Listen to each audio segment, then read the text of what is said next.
what I've noticed personally is, okay, I can go and sit at my piano mostly like every day of the week, and I'm going to feel a pretty good sense of purpose, and I'm going to enjoy myself. But there are times where I could probably sit down and feel like there's probably anything else I'd rather be doing than sitting at the piano playing, right? So would you say it's correct to say that kind of from moment to moment, this idea of feeling like you're in the right place, listening to the voice inside of you and following that, can change from circumstance to circumstance? And how does that tie in with this overall broader sense of purpose? For you, it's obviously elevating people, which comes through, as we discussed last time, elevating yourself. But then, in one moment you might be called to do X, and then in another called to do Y. And those are almost like sub purposes. Are those attached to the grander purpose? Is that taken into consideration in your definition? Or am I talking about something different that's not necessarily like the one purpose?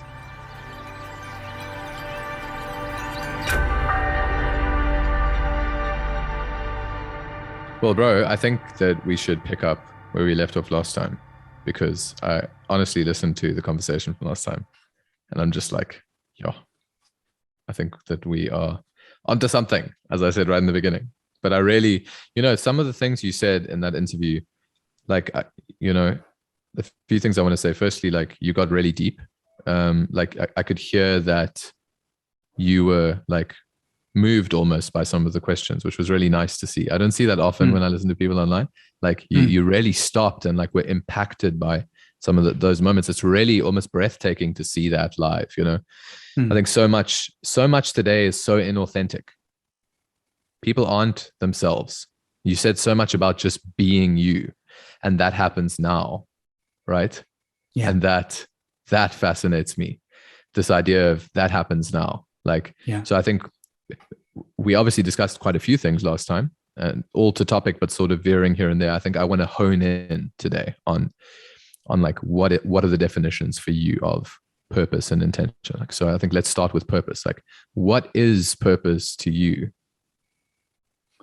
Well, purpose to me is your calling. It's your why. So why are you here? Like, what is it that drives you in everything that you do? Why do you do what you do? So your purpose, like when I say your calling, I mean, what lights you up, and the way that the way that I discovered that, or the way that I kind of honed in on that for myself, and often the way that I kind of frame it with other people or guide other people into it, is like, if you look back on your life and you become aware of the moments, or you notice the moments that you felt most alive, most awake, most aligned, most energized, you can look to the experience itself and maybe what you're doing, but that's far less relevant. It may be relevant, but it's far less relevant than more specifically the feeling that you had, and what that was orientated around. So as I said in the last call, in the last session, and maybe just reiterate, like, my calling is people being elevated, or an experience of elevation, or consciousness being elevated. So in that sense, it's just an elevated experience. It's just like an expansion, a zooming out, an elevation all around. So when I look back on my life, there were moments that stood out to me where I was either involved with people, or actually in the interview that we had when I was in Cape Town, I was talking about like when I was in a band and we were on stage, and just that feeling of being connected to the crowd, and the crowd being connected to each other, and then the crowd being connected to me, and feeling the energy in that space moving, and all of that being unified, like that felt like an elevated experience. And I could really feel everyone, and I could see the impact that everyone was having on everyone else. It was really like a group mind, like a shared consciousness. And that became this one thing in that moment that felt elevated to me. That's just one example, but now it looks totally different, right? Now it looks like, working with leaders. Now it looks like having one-on-one calls like this. Now it looks like just meeting people, having a coffee. Like it can look like anything at all, but the experience is unique to you. And I think in a way, it's universal in the sense that we are all here to be ourselves and to be the best, that the best version, which is ourselves, and to bring that out in others, to basically uplift each other, to walk each other home, so to speak. So if that's the universal calling for all of us, for each of us, it will, I think, have somewhat of a unique, flavor to it. It'll have some unique aspect to it. It'll have some signature, which is more oriented for you or for me or for whatever. So looking back on your life, if you can see the moments when you felt most alive, most energized, and you can, in a sense, put it into words, like make it a little bit more tangible. Like for me, it's people being elevated. Those words, for some reason, resonate with me, right? There's just something about those words that just feels like, yeah, that's it. That's why I'm here. And I found that it often involves other people as well. Like if it's just like me being elevated, then it doesn't have the same ring to it. It doesn't have the same feeling to it. It doesn't resonate in the same way. When it's a universal thing and everyone else is included, and I can actually feel other people in that, like raising themselves up, that feels like it for me. So do I think it's that way for everyone? I think, honestly, I think so, but I can't say for sure. But that's often the approach that I would take with people, is recognize the moments when you feel most alive and recognize those moments that are including other people, and then kind of put that into a tangible form. And that is what I would say is your purpose, your calling. Totally. And look, obviously there's a difference between, I feel that my calling is to elevate people, and I feel that my calling is to do a specific action. Like, for example, I feel that my calling is to be an artist or to be a musician. Is that actually a calling? Should people maybe think of it as like, what do I hope to achieve by doing this action, rather than the action itself being your calling? Like, I think it's a bit of a misguidance to think like, I'm on this earth to play the piano. Like, what does that mean? What are you achieving by playing the piano? What are you achieving by doing X, Y, or Z? Whereas with your calling, it seems true, because it's like, I'm here to elevate people. I can do that through any thing that I choose, right? Mm-hmm. What do you have to say about that? Yeah, exactly. I think that's really the power in making it abstract and making it a little bit less tangible, a little less specific, because then it leaves the door open to your own guidance. It leaves the door open to synchronicity. It leaves the door open to possibilities, which you can't consider. So that's why I say, like, look back on the moments in your life, because as I mentioned, like being on stage, playing music, if I had just assumed that in that moment, what I was doing, that was the reason why I was feeling that, and then I took that on as my life purpose, being in a band, then I would have limited my scope of impact, or my pathways or avenues of being in alignment and being on purpose. Because actually what was happening in that moment is I was tapping into the more subtle truth of what that purpose is for me, which is much more of a feeling than it is a doing, right? It's much more of an experience than it is an action or a label or a position or anything like that. So that actually, in getting clear on that more subtle experiential kind of feeling, it leaves the door open to so many different things that you can be guided into. And that's, well, part of the fun in exploring, in adventuring, in just living and finding alignment with your personality, with your blueprint, with your your interests and your passions. These things can lead you in so many different directions. And I think it's possible that one thing can be dominant or predominant in your life, maybe playing the piano, for example, or whatever it is. I think that's possible and even very likely for some people. But just I would recommend the approach that I've suggested, and I would recommend to be as open as possible to how that looks and how that continues to look or evolves as time goes on.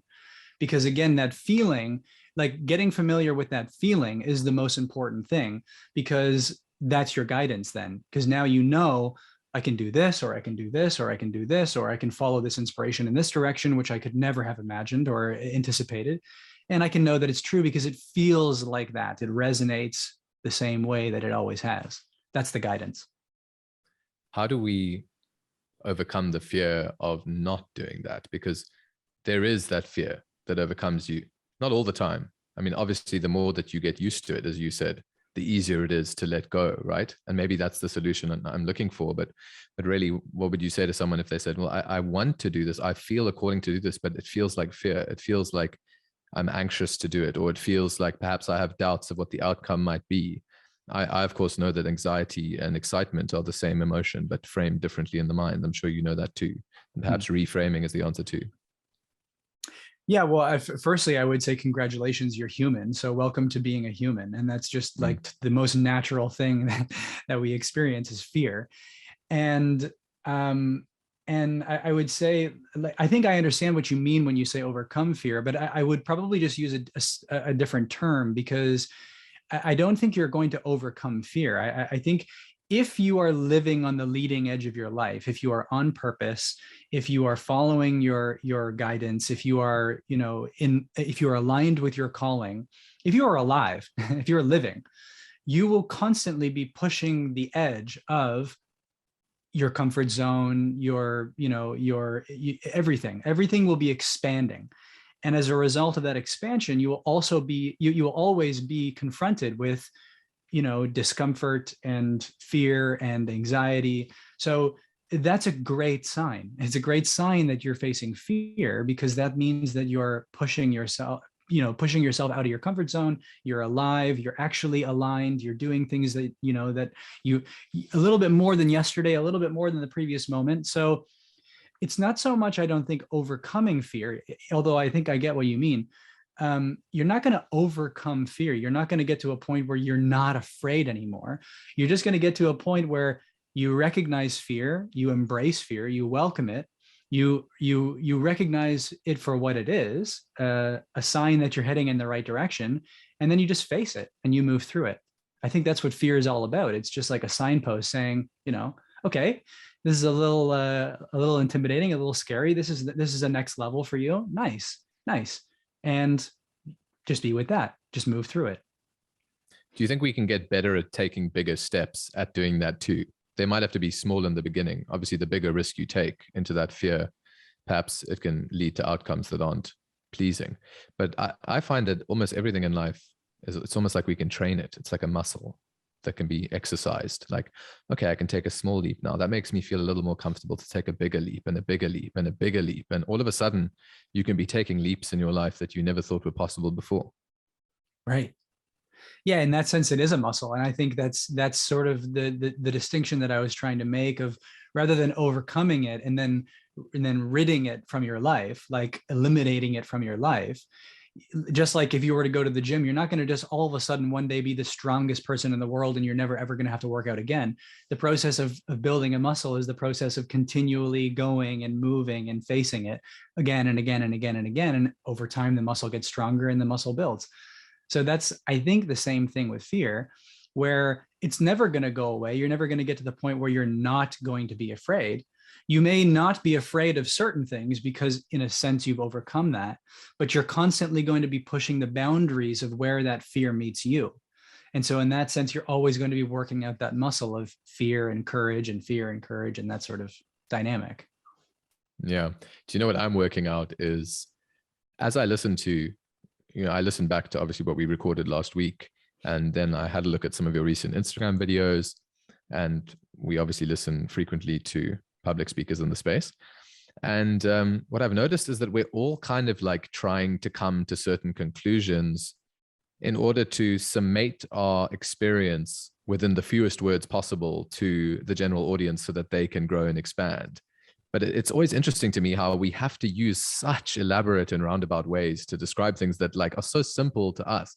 Like, how can we better share these experiences and words with others? Like, and how can they then share those experiences with others more easily? How can we perhaps frame things better, in your opinion? That's a very interesting question because it's, at least from my experience, and more so from my experience, it totally depends on who I'm speaking to, or maybe even the platform I'm speaking on, but mostly to whom I'm speaking.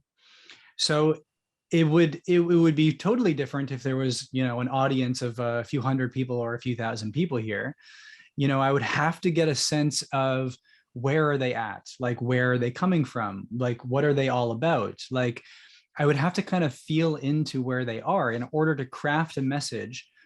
And I'm talking like instantaneously. So I'm not talking about like contemplating and then crafting a message. I'm talking about like feeling into the group or the person.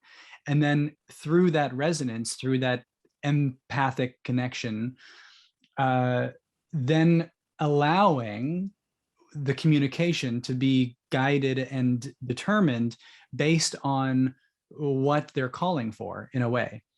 So, yeah, I mean, to make this like super esoteric, um, because of course that's just what I love to do, and I think what we both love to do. I think that we're about to go down a very deep rabbit hole, if you don't mind.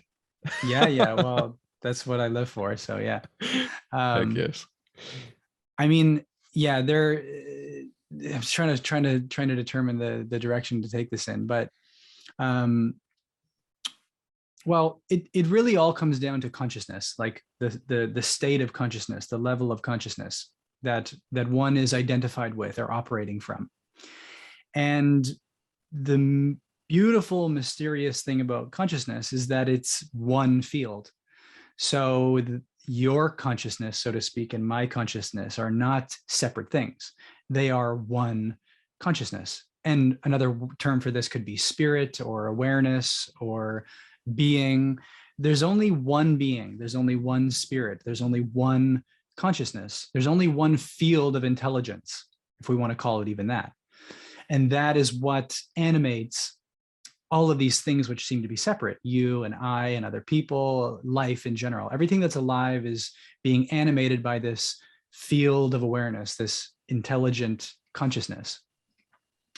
And depending on where each individual is kind of identifying themselves or limiting themselves, because consciousness also seems to have somewhat of a spectrum in terms of, how universally identified it is, or how contracted it is, how limited it is.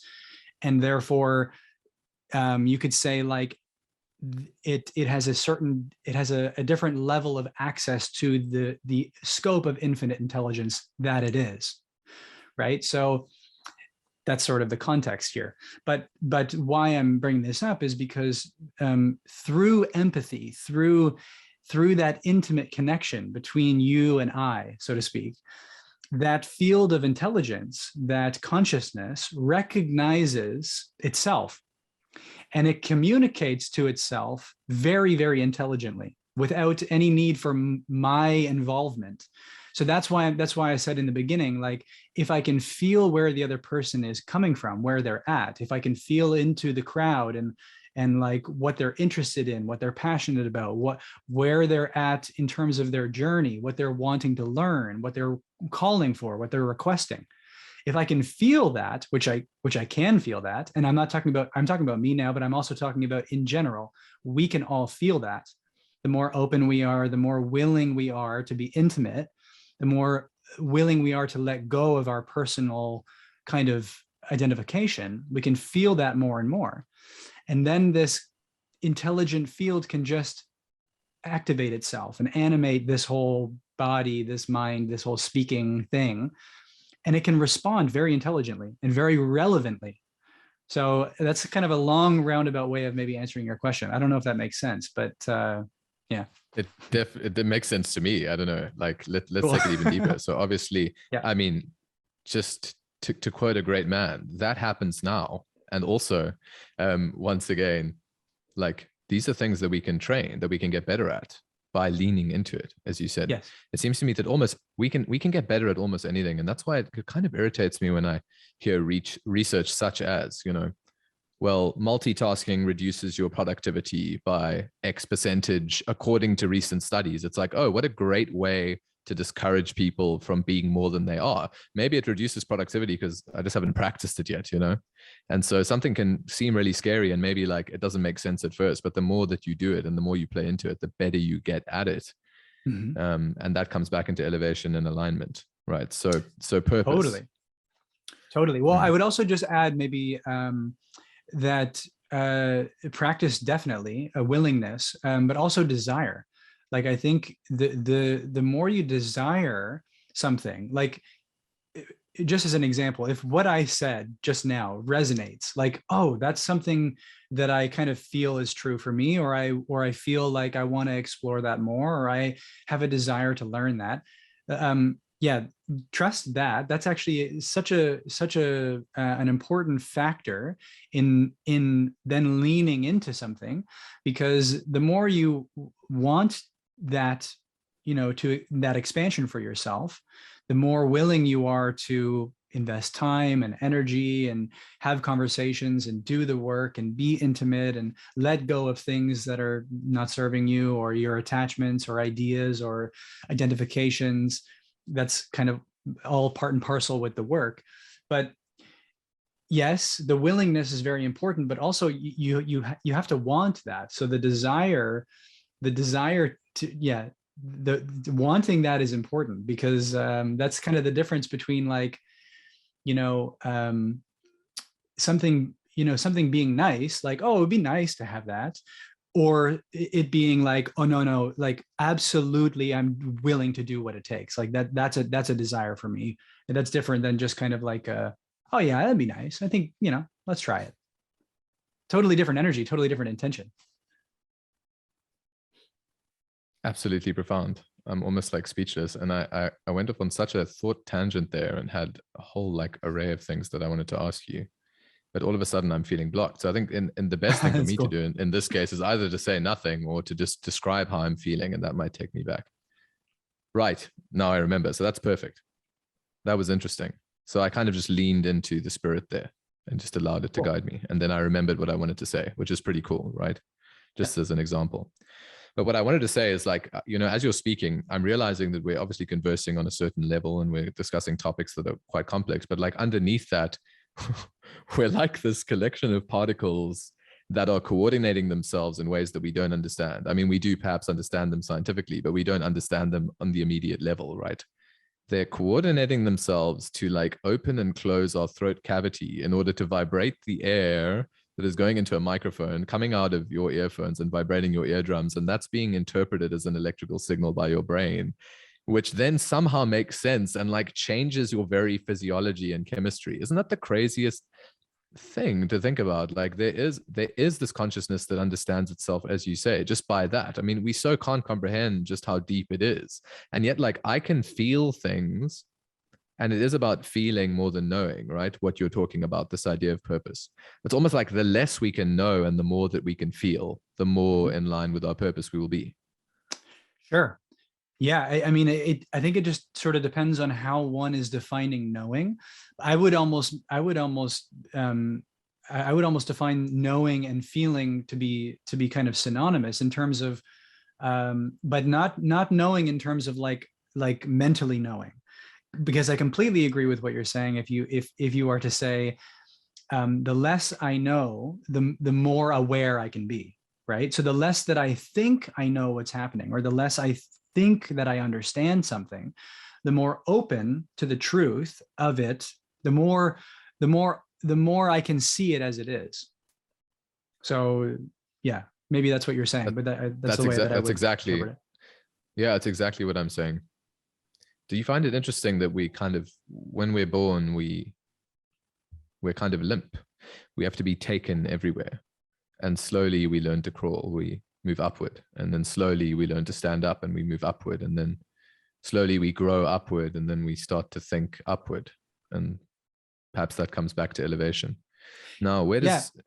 Well, I think it's interesting because from a purely physical point of view, I would say that that's true. And even like a mental capacity point of view, in terms of the way that we would recognize, human intelligence. I think the way that most people would kind of recognize human intelligence as a capacity of the brain, right? In that sense, we would say that a child is quite dependent, quite incapable, physically and mentally.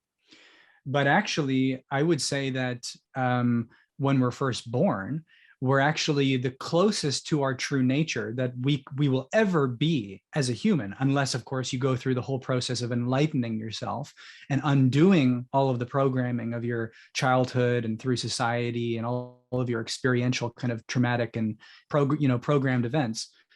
When you're a child, you're most connected to your soul, most connected to your blueprint, most aligned with source, God, the infinite intelligence. So from that point of view, babies, infants, newborns are, basically embodiments of source. Like, they are so highly intelligent, so highly empathic, so highly connected to all of these senses, which then get numbed and disconnected over the period of our early years of life, basically programmed out of us or conditioned out of us. So I totally get what you're saying, and I would agree from that point of view, but there's a whole nother kind of level to it, which is kind of what I'm pointing to now. Definitely. I love that verse that praise is perfected through the mouth of a babe. It's quite a beautiful verse, and it ties into what you're saying. Right. What programs us in your mind, especially in those early stages? Like, what is it? What shouldn't be there that is moving us away? And perhaps, do you think that in moving away, perhaps we're then on the journey to come back and to learn and to be enlightened? Like, without that journey away, we can't actually be enlightened fully. We'd then be naive. We'd be like Adam and Eve in the garden. We'd just do whatever anyone told us to do, which is why they ate the fruit in the first place, because why wouldn't they? And then it's through that process that they actually gain the choice over both sides, as opposed to just doing whatever they're told, right? Like a child. Right. Yeah. A couple different ways that I think this can go, but I think, well, what programs us? I would say, firstly, I would say it's our experience which gives us the opportunity to identify with certain beliefs, thoughts, certain patterns, certain ways of feeling.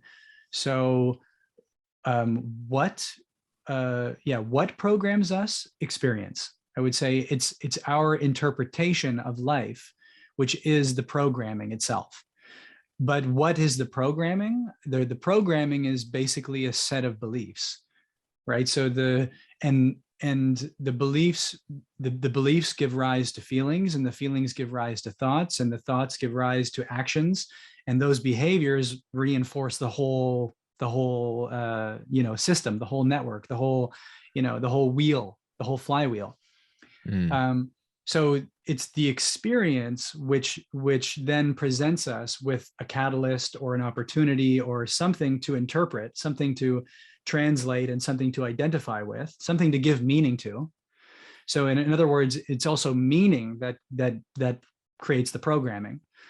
But more tangibly, in terms of the mechanics of it, I think it starts with the beliefs as the foundation. So that's like the root of the mind. That's like the subconscious. In your subconscious, you have these beliefs, these points of view of yourself, of the world, of others, and you're constantly moving through experiences from here on out, or from then on out, with these lenses of perception, or these points of view. And again, those have these kind of feeling tones baked into them. So you recognize, from a certain experience, you recognize that experience, and you automatically go back to the meaning that you had given to it when you were a child. And then you relate to it in a similar way, or you have the similar feelings, similar thoughts. That's, I think, the mechanism at play. And it's constantly reinforcing itself, unconsciously reinforcing itself through your behaviors and through your tendency to fall into that pattern of making the same choices, taking the same actions, having the same thoughts, and not breaking that chain with a conscious awareness of where it came from, why it's happening, right? So yeah, I think that's the way that I would open up the response to your question. So nihilism, this is why I think nihilism is so dangerous, because like, who's to say which programming is right? And we've kind of shot in your answer from Genesis 1 to like, after the fruit has been eaten. Now all of a sudden we're conscious. Now we can choose. Who's to say what's right to choose and what's wrong to choose? If nothing matters, if we all come from a cosmic accident. Yeah. Well, coming back to the fundamental, the foundation of this mechanism being beliefs, you give meaning to everything. So while I don't resonate with nihilism, there is a truth to the statement that nothing has meaning. You give things meaning. So I am the giver of meaning. In and of themselves, things are as they are. Thoughts are as they are, feelings are as they are. There's no right or wrong or good or bad or better or worse in any of these things. They're all equally valid. They're all equal parts of creation. There's no distinction from that point of view of what they are. I'm the one individually who gives meaning to certain things, and that's where the beliefs come from. So, I experienced something in my childhood. It gives me a certain feeling. I give that a certain meaning. That's where the right and wrong comes from. There's no inherent right or wrong in anything. We can debate this all day, and we can agree on some things and disagree on other things. I think that's actually confirming the point that we all have points of view and we can all have our own opinions, but we're not always going to agree all the time on whether something's right or wrong or good or bad. That's actually validating this point, I think, now, that everything is completely void of meaning. And I'm the only one. You're the only one. We are the only ones to give things meaning. And that's what creates our perspective. That's what creates our view of the world. That's what creates our experience as an individual. So do you think the truth is, please continue. No, go ahead. No, I was going to ask you if you think that truth is absolute then, or if everything's kind of relative, and that's moral relativism, right? I mean, every point of view is valid. Every point of view is true. So that's not to say that my point of view is any more right than yours, or their point of view is higher than someone else's. It's all of these individuated points of views that are the lenses through which we learn. So if we're looking at something from a point of view rather than the view, so the view is God's view. It's Source's view. It sees everything as equal. It sees everything as itself. There's no right or wrong. There's no better or worse. There's no good or bad. Everything is equal. It's only my point of view which then differentiates or distinguishes anything from anything else. And that from that point of view, I'm learning a certain lesson. So, and from that point of view, it makes sense why I would have certain programmings, because I want to learn certain lessons. I give certain things meaning. I give significance to some experiences rather than other experiences because there's something that I want to learn from this. And I will continue to create these opportunities to learn from this. If I don't consciously understand why it's happening or what it means for me on my trajectory, like on my life path. So if I can loosen up my point of view and I can expand outside of my point of view to have more of the overview, then I can start to understand why certain things happen and maybe even why I gave certain things the meaning that I gave them. And then from there, I can heal, so to speak, or I can let go, or I can, become more whole again in terms of letting go of these points of view, which are, in and of themselves are true from their own vantage point, but from the overall point of view, they're not the truth, right?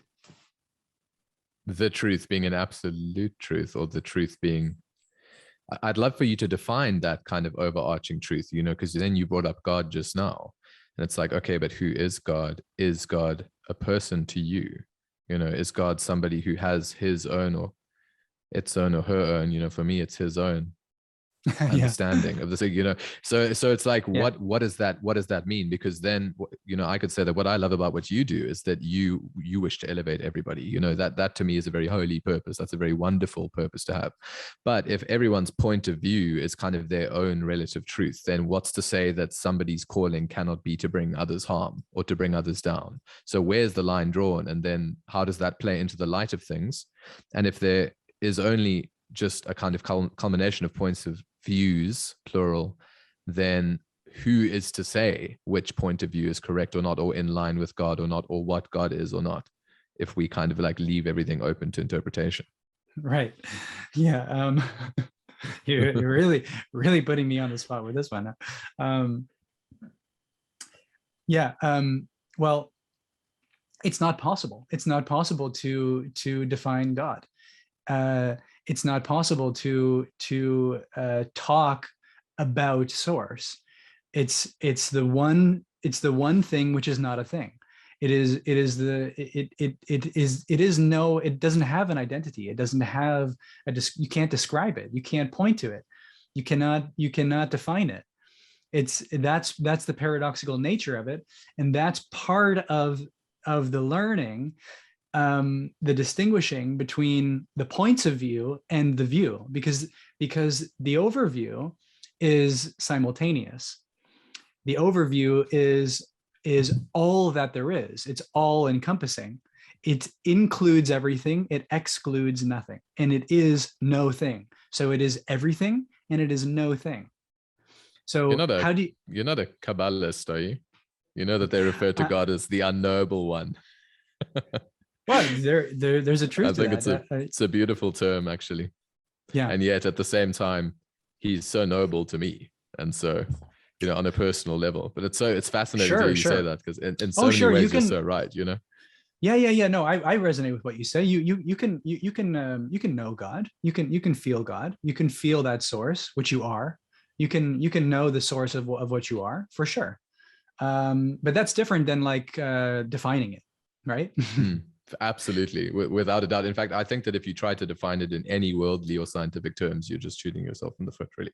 I love that saying that you're just creating another point of view.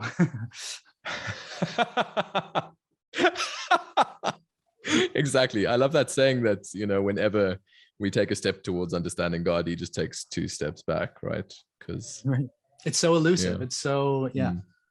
Speaking of elusiveness, okay, so we've kind of covered this idea of purpose. So now let's talk about intention. What's your definition of intention? Well, another way of saying purpose is what you're aiming for. And then so intention is where you're coming from. So if purpose is what you're aiming for, where you're heading, what you're orienting towards, intention is where you're coming from. So it's the energy that you bring to what you're doing. So if purpose is why you're doing what you're doing, the intention is the quality that you bring to what you're doing. It's the energy that you bring to what you're doing. It's how you show up. And like I said in the last call, if you look at these 2 things as a coin, and on one side of the coin you have purpose, and the other side of the coin you have intention, they are 2 sides of the same thing. They are one thing. And in that sense, you realize your purpose in this moment now. You actually create the experience of your purpose now. You create that world. You manifest that in this moment now by embodying that as your intention, by showing up in that energy, by intending to be that in this moment. So that's why it's also. Go ahead. The intention is.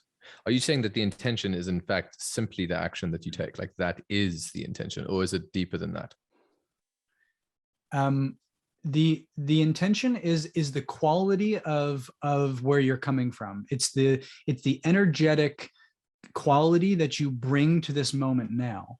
So again, just to use myself as an example, if my calling is people being elevated, So in order for me to fulfill that purpose in this moment now, I have to embody that.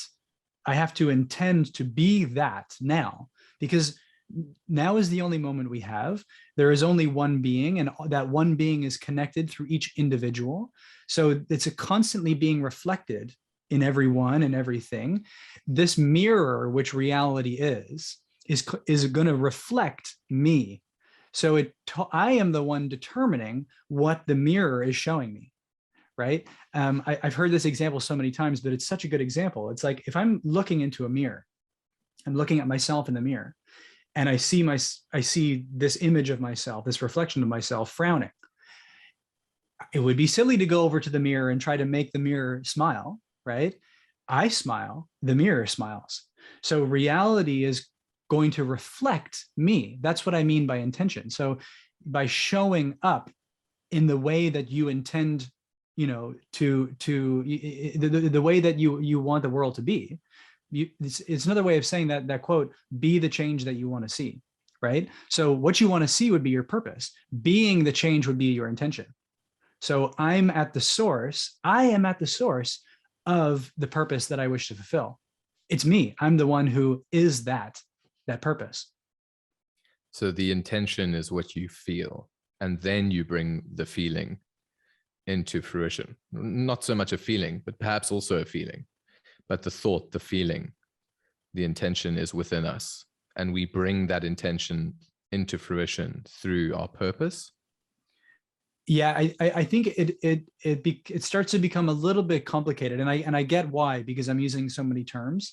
But I would agree with what you're saying. Yeah, I would just say that the intention is the embodiment in this moment of that purpose being fulfilled. I'm the one who fulfills that purpose. I'm the one who embodies it. Okay. So I've gotten it the wrong way around, actually, now that I think about it. The purpose is, in fact, what you feel. You feel the purpose. The purpose is within you. And yes. Then the intention is the bringing into fruition, right? That makes a lot of sense. Yes. I think it's really important to frame it properly, because then it starts to make real sense. Yes. So we sense our purpose. We feel our purpose. We filter through the multiverse of potential outcomes in our thoughts and in our mind. That's what we feel. What is my purpose now? And then now we choose which one of those do I want to be. And we then bring that into fruition in this world. And what I suppose, aligning your purpose with your intention is then the purpose. It is the purpose, right? Yeah, that's where the purpose is the orienting factor.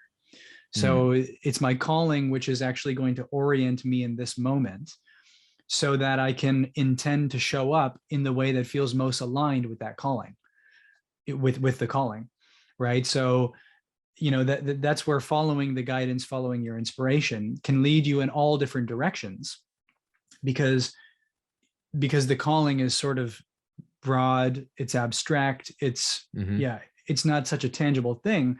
I can align myself to my calling, to my purpose, in so many different ways if I'm open to the synchronicities, to the guidance that I'm receiving. And then it's I think it just depends on the situation. Like, it depends on the example, but again, the intention is the embodiment of that now. So the moment will present you with different ways of going about that. The opportunity will look different. The intention is more the quality. It's a subtle, energetic kind of bringing that into this moment, embodying that in this moment. So it isn't actually the act of embodying so much as it is perhaps the energy behind, would you say, because you can intend to do the wrong thing, right, as well. You can intend to do the right thing, absolutely. But I'm trying to understand whether you are labeling intention as making the more godly or spiritual or correct choice by the correct voice, by the guiding force, or whether the intention is perhaps the energy behind any action that you choose to take. Are you saying that the intention can be anything? It's that choice. Well, in that sense, intention is just where you're coming from. So you're always coming from an intention, whether it's conscious or unconscious. And it's where you're coming from. It's the intention that the quality of your intention, which is going to determine the outcome, right? So and also I wouldn't define anything as right or wrong or good or bad. So I'm not trying to discern what the best thing is in this moment. That's just not what I'm trying to do. I can't claim to know what the best thing is in this moment. I can only be aligned with my purpose and intend to show up in the best way that I can, which is aligned with that purpose. And that's through guidance. That's not through some mental, conceptual, ideological thing where I think I know what's right or wrong or better or worse, right? So this is where it kind of gets a little tricky, and we can kind of catch ourselves in a loop of trying to define these things, but it's going to be different for everyone. And I would just say to really loosen up any ideas, any opinions about what would be a good intention or a less than good intention, right? Intention, again, is just the quality of where you're coming from, right? So you always have an intention. Like, intention is the spark of this experience in creation. It's, as free will, it's through your intention that you experience certain things. So you always have an intention, whether you're conscious of it or not. It's actually becoming conscious of your intention and setting an intention consciously, which then will create more deliberately the experience that you wish to have, rather than just the experience that you're used to having. That actually makes sense. So we feel the purpose within ourselves, and then we have a multitude of potential intentions, and then we set our intention based on the multitude, and then we take action based on the intention, which I think perhaps is like a third facet of this, which is important to distinguish, because we're, in the beginning, I was struggling to kind of distinguish between this idea of like taking action based on the intention and the intention itself. So the intention precedes the action, the purpose precedes the intention. Am I understanding you correctly? Yes. Yes. Okay. It's where you're coming from. So we're always there's always an intention in everything that we do. Every action has an intention, whether we're aware of it or not. And I would say also that that intention doesn't necessarily always lead to action, or at least it doesn't always necessarily lead to something that looks like an action in the way that we're used to seeing action as a movement or as a doing, right? The intention can just be to be present, to listen, to feel the other person, to connect with the other person, to open up to more possibilities. That may look like doing nothing. Now, that's still an action. So we can, that's where it gets a little wordy, a little complex. But I just wanted to say that because I'm not trying to make a formula and like set an intention and then make an action. You can do that, I guess, but the quality of where you're coming from is your presence, right? It's the quality of your being. It's how you're showing up. And that either has actions, or it has a stillness, it has a peace, it has a radiance. It can look like anything, but the quality of how it feels, that's what the intention is. The quality of how it feels. So, I mean, I think that's a bit of a moot point, to be honest, to say that, okay, it can look like X or Y, but maybe that is action anyway. Like, let's go with whatever you do is an action, because it is. You can't be inactive. It's not possible. I don't think anyone can be inactive in this whole world unless they're quite literally dead. So let's go with you do bring your intention into fruition through action, whether that is through meditation and quieting your mind. That's still an action. Saying nothing is still an action. In fact, I would go as far as to say, is like, cowardice is not acting on your intention, but in a way you're still acting by not acting on it, right? And you're going to feel things as a result of that. And I do want to almost make it tangible so that people can like learn to control this. Like, okay, understanding I have this purpose, that's the voice within me, that is perhaps what we might call the true voice. There are many voices within all of us. That comes back to the programming we spoke about, but there are many voices within us. There's a true voice. Perhaps I cannot say which voice is right or wrong unless we go into theo or religion or faith, etc., which I wish not to do now, because that is going to turn into a very different debate, right? And we can just go until we're blue in the face. It's not going to necessarily change anything. I think perhaps in these cases, commentary is more important than debate, unless absolutely needed, and just listening and understanding. But okay, so we feel a tug of war between purposes, one of which is perhaps what we might call our true purpose. And let's assume that that true purpose is absolute and comes from God, comes from a spirit that is in all of us. And then we can intend to follow any one of those purposes. And we should try to intend to follow the most, what we might call correct, let's not use words like right or wrong, but correct purpose by the Spirit of God, the Spirit outside of us, the Spirit of the unifying force of this universe. And then we can choose to take action based on that intention too. So it's almost like a 3-step process. Find the purpose, set the intention, and then take the correct action wherever possible. And we can get better at all 3 of those things, wouldn't you say?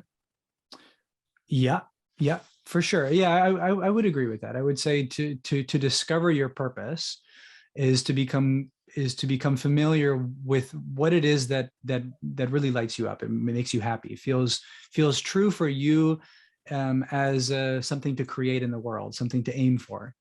And then the intention, yes, is the quality that you bring to this moment in being deliberate to embody that, to fulfill that now. And yes, absolutely, the action is the course of steps that you take to then bridging that, manifesting that, bringing that into your experience. Yeah, totally. Wow, I like that summary a lot. Something that I would still like to pick your brain on, perhaps before we wrap it up, is that programming. Once again, I don't think you mentioned specifically, like, what programming should we avoid, is perhaps a better way of me like asking the question or framing the question. When we're younger, there's certain, as you said, programming that we go through that takes us away from that kind of pure state that we're in, the childlike state. Like, what programming do you think shouldn't be a part of society versus what kind of programming should be a part of society, based on what you said before? I'm interested to know. I don't have any preference. So all of the programming is necessary for people to learn what they want to learn, what they need to learn in order to return back to the source, or to undo all of the points of view that they have. So there is no good programming, no bad programming. It's all just the story that we tell ourselves about who we are, about what meaning things have, what's significant, what's better or worse. So programming is just a means to get to know ourselves again, to get to know our true selves again, through the mental capacities and all these things that we start to develop into our adulthood. As all these things come online, we have more and more possibility to get lost in our points of view. But again, God, source, our true nature, the self, it doesn't have a point of view. It is all points of view. It is the overview. It includes everything. It doesn't see right or wrong or good or bad. It just is, and everything just is as it is. So the programming that anyone has is perfect, is absolutely perfect for them. And on some level of their being or their soul, they intended for that programming. Last time we said we don't choose our parents, and I would agree, we don't consciously choose our parents as a person, but on some level of our soul, of our spirit, of our being, we do choose our parents. And we choose those parents for good reason, because we're going to learn certain lessons from them, and we're going to pick up certain beliefs from them, which then through the course of our lives we will be able to learn from, to be able to let go of, to be able to return, to let go of our points of view, to return back to the view, which is everything is as it is, and it's perfect. It's interesting. It's so interesting to me that you say that, none of it's right or wrong. God doesn't distinguish between right or wrong. And I kind of want to cut it there, because these are the things I really want to get into with you now. Because obviously you and I do have differing fundamental beliefs of this, like the purpose of this existence. And now I think it's time, now that we've kind of set the stage, to get into that with one another. Not necessarily to have a debate or to find the truth, because I personally don't believe that it's through conversation that we can come to this conclusion. I personally believe that it's only through self-inquiry and speaking to God directly within ourselves that we can achieve that. And so I don't hope to prophesize you or anyone or to convert anyone to anything, but I would really love for us in episode 3 to go deep into this. You know, what really is at the core of it. Is it a bunch of strings, or is there something greater behind it? Well, a spoiler alert, I would just say that you are at the source of it. There is only you. There is only you. And that you is God. You are God, you are source, you are the self. So yeah, we can unpack it, we can label it, we can explore it. And that's the beauty of it, because people will relate to certain terms, and they will they will awaken with certain terminologies and labels, and Exactly. so that's where it becomes more relevant for certain types of people. But it is sort of a spoiler alert to say that there's only you. Well, right now there's only you and me. That's all I can say. Like, nothing exists to me outside of this conversation. Sure, I have a very, very, very, very long to-do list today, but right now that's not on my mind. Like, we may as well be in like an infinitely just filtered out universe right now, where there's nothing outside of this conversation. That's what it feels like to me. Perhaps that tells me that I'm on the right track, right? Those are the moments that we need to aim for. Absolutely. And I would even take it one step further and say there's actually only you in this moment, in this conversation right now, because even from like a scientific point of view, if we look at the nervous system, if we look at the apparatus, which is receiving the sound of my voice and through your ears and interpreting that through the brain, through these electrical signals, right? You from your direct experience, you cannot prove that there is anything other than your interpretation of what you think is happening. So it is only your mind which is translating this and in creating the image that I'm over here, that you're looking at a computer, that you're speaking through a microphone, that it's this certain time we're in the world, but you can't prove that. All you know from your direct experience is that you exist, that you are experiencing this. So you are the only thing that's real. None of this you can prove that it's real, but the fact that you're aware, that's the one thing that you can know for sure.